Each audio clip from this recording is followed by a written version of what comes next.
This is The Flash. This is coming out a month after the Flash TV show ends. This is the end of the Snyderverse. This is Barry Allen. This is The Flash. This is Ezra Miller as The Flash. Tell me about The Flash. I mean, at this point, this is basically morbid curiosity, right? Like, just to figure out what is going on here with this movie after the delays and the controversies and everything going on with Ezra Miller and just like everything going on with this entire series, really. And of course, we still have Aquaman to look forward to. So it's, even though the Snyderverse is over, you know, like it's not over, like it's still just, it's all such a mess. But I don't know.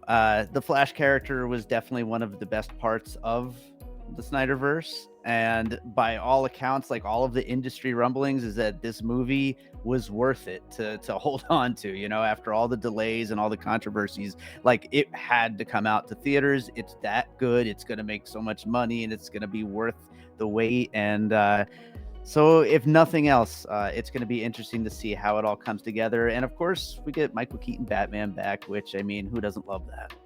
Yeah, Ben Affleck back, Michael Keaton back, so we're getting multiple Batmen back. And you're right, Michael Keaton returning to the role that started the Batman cinematic journey. Although, I guess technically there's one in the 1960s with Adam West. But in terms of modern superhero films and the darker aesthetic, I think we have all of the darkness in the DCEU, for better or worse, in part to blame on Batman and Michael Keaton's movie from 1989.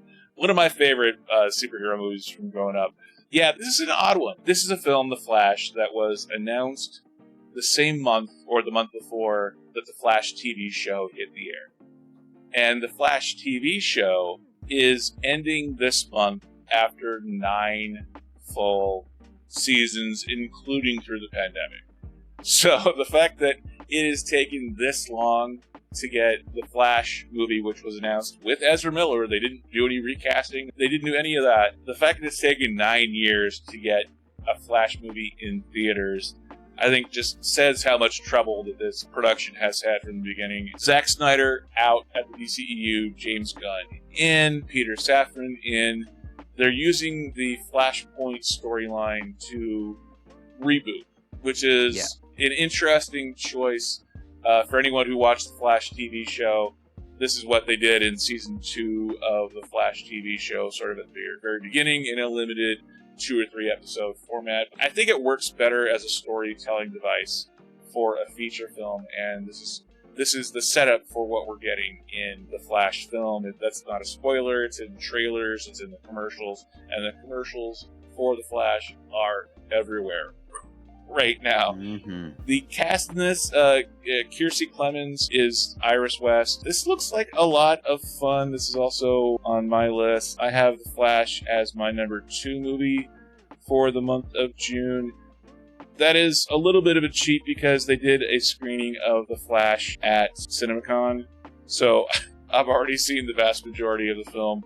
It did, though, it cut off right before the credits, so I've heard that there are some mid-credits, end-credits scenes, but it is a lot of fun. And that's it. This is a fun movie. They got the fun part of Barry Allen in this film, so I'm really excited to see what the finished theatrical product is. They said it wasn't 100% finished effects, but it sure looked finished to me. But it seems like they got the character of Barry Allen right in the DCEU, just at the point where they're going to reboot, and I would assume also recast, because given everything that's happened with Ezra Miller, I can't picture him coming back to this role in a rebooted universe, but you never know.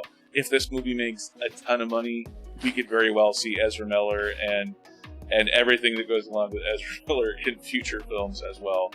But this is one that I'm really looking forward to seeing hit theaters June 16th.